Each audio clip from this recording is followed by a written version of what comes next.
ও ঠাম্মি, তুমি মিক্সিং জারের মধ্যে কি দিচ্ছ? আরে দাদু, কাঁঠালের দানা। কাঁঠালের দানা কেউ খায় নাকি? তাও আবার কাঁচা?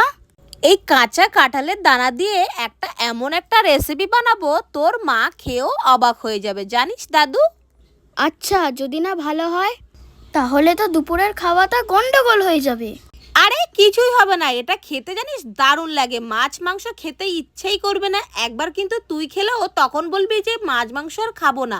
ও ঠাম্মি, তুমি আমার ওই কাঁঠালের দানা দিয়ে ওটা রান্না করে দাও তো। বারবার তখন তুই আমাকে কিন্তু বলতেই থাকবি, তখন কিন্তু আমি কাঁঠালের দানা পাবো না। এখন কিন্তু সবসময় কাঁঠালের দানা পাওয়া যায়। তাই প্রথমেই ভালো করে কাঁঠালের দানাগুলো খোসা ছাড়িয়ে নিতে হবে। এবার পরিমাণ বুঝে এখানে কাঁঠালের দানাগুলো নিয়ে নিতে হবে। একটা মিক্সিং জারে নিয়ে নিলাম কাঁঠালের খোসাগুলো ছাড়িয়ে, আর অবশ্যই কিন্তু ধুয়ে নিতে হবে। এবারে আমি দুটো কাঁচা লঙ্কা দিয়ে দিলাম, আর দিয়ে দিলাম 1 ইঞ্চি আদা। অল্প একটু জল দিয়ে ভালো করে মিহি একটা পেস্ট রেডি করে নিলাম। এবারে একটা গামলার মধ্যে ওই পেস্টটা ঢেলে দিতে হবে।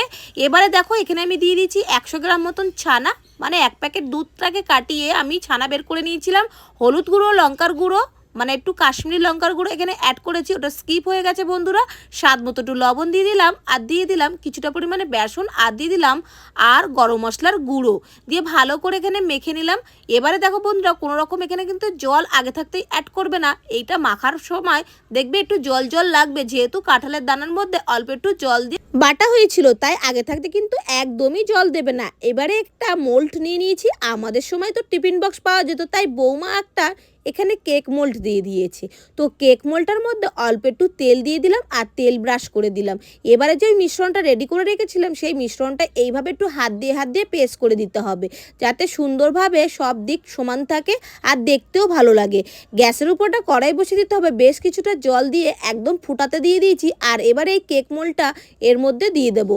এবারে 15 থেকে 20 মিনিট ভালো করে স্টিম করে নিলে একদম রেডি হয়ে যাবে সুন্দরভাবে ভাপানো। এবার এটাকে ঠান্ডা করে নেব। তার আগে একটা মশলা রেডি করে নেব। আদা, কাঁচা লঙ্কা, আর এর মধ্যে দিয়ে দেবো টমেটো। একটা গোটা টমেটো দিয়ে দিলাম। আর তোমরা ঝাল যেমন খাবে তেমনই অ্যাড করবে। আর হ্যাঁ, কে কোথা থেকে ভিডিওটা দেখছো অবশ্যই কিন্তু কমেন্ট করো, তবে তো ধন্যবাদ জানাবো নাকি। এবারে এটা ঠান্ডা হয়ে গেলে সুন্দরভাবে পিস করে কেটে নিতে হবে। যাই হোক, আজকের কিন্তু আমার বৌমাকে রান্না করতে একদমই দিইনি, এটা রান্না করেছিলাম, আর এত সুন্দর খেতে হয়েছিল বন্ধুরা। তোমরা বাড়িতে অবশ্যই কিন্তু একবার ট্রাই করতে পারো, আর কেমন লাগলো অবশ্যই কিন্তু আমাকে জানাবে, তাহলে আমার বৌমা কিন্তু আমাকে বলতে পারবে। এবারে এইগুলো পিস করে নেওয়ার পর সুন্দর করে কেটে নেওয়া হয়েছে, দেখতেই পাচ্ছ চৌকো চৌকো করে কেটে নিয়েছি। আর গ্যাসের উপরটা কড়াই বসিয়ে দিলাম, বেশ কিছুটা সর্ষের তেল দিয়ে দিলাম। তেল যখন গরম হয়ে যাবে, ওই যে কেটে রাখা কাঁঠালের দানা বাটাগুলো এইভাবে দিয়ে দিতে হবে।